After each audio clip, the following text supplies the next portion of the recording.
ओम शांति। आज 3 मई 2025 है।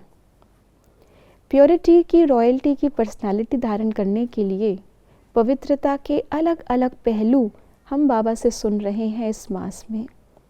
और आज बाबा ने अपवित्रता के पूरे खानदान का, कुटुंब का हमें एक ऊपर से झलक दिखाई है, जिससे हम समझ सकते हैं कि ये खानदान कितना बड़ा है, ये रावण का वंश कितना बड़ा है।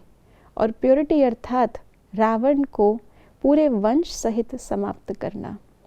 तो आइए जानते हैं पवित्रता की गहराई आज के बाबा के अव्यक्त इशारों से। पवित्रता सिर्फ ब्रह्मचर्य नहीं, वह तो फाउंडेशन है, लेकिन साथ में और 4 भी हैं। क्रोध और सभी साथी जो हैं, उन महाभूतों का त्याग, साथ साथ उनके भी जो बाल बच्चे, छोटे छोटे अंश मात्र, वंश मात्र हैं, उनका भी त्याग करो। तब कहेंगे प्योरिटी की रूहानी रॉयल्टी धारण की है। स्थूल रूप से प्योरिटी लोग ब्रह्मचर्य को मान लेते हैं, लेकिन बाबा जो कि हमें सिर्फ देह नहीं, हम आत्मा है, ये स्मृति दिलाते हैं। तो देह की प्योरिटी तो आत्मा को धारण करनी ही है, लेकिन वहीं तक नहीं रुकना। आत्मा की प्योरिटी वो संकल्पों की है, वो वृत्ति की है।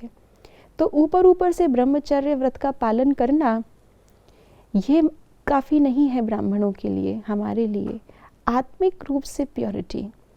और बाबा ने कहा कि सिर्फ एक विकार, काम विकार के साथ में और भी 4 हैं। क्रोध भी है, लोभ भी है, मोह भी, अहंकार भी है, जो दिखाते हैं रावण के सारे शीश थे, एक काटो तो दूसरा।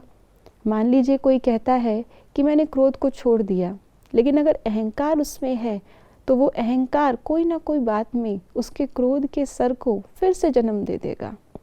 इसलिए जब तक ये पांचों के पांचों, जिनको बाबा ने महाभूत कहा, जब ये पांचों के पांचों महाभूत एक साथ नहीं जाएंगे, तब तक रावण दहन नहीं होगा। और ये एक साथ जाने का भी अर्थ बाबा ने बताया। सिर्फ ऊपर रूप से यहाँ देह की बाबा बात नहीं करते। स्थूल रूप से हम क्रोध नहीं कर रहे, स्थूल रूप से हमें कोई मोह नहीं है, लेकिन सूक्ष्म रूप में जैसे कोई बीमारी किसी को होती है, तो बीमारी के कीटाणु शरीर में अगर एक भी रह जाए तो फिर से वो बीमारी जन्म लेती है। इसलिए डॉक्टर पूरा कोर्स कराते हैं दवाई का, ताकि अंदर से पूरी बीमारी निकल जाए। रेडिएशन भी देते हैं, सब कुछ करते हैं। ऐसे ही बाबा भी हमें कहते हैं कि अंदर अंश मात्र में भी, या इसके जो वंश मात्र में भी अगर ये विकार रह गए, तो हम संपूर्ण पवित्र नहीं कहलाएंगे। हमें पूरे 21 जन्मों के लिए पवित्रता की अथॉरिटी की दुनिया में आना है, जहाँ पवित्रता के आधार से संसार चलेगा। उसके लिए एकमात्र भी अपवित्रता हमारे लिए हमें डिस्क्वालीफाई कर देगी। ओम शांति।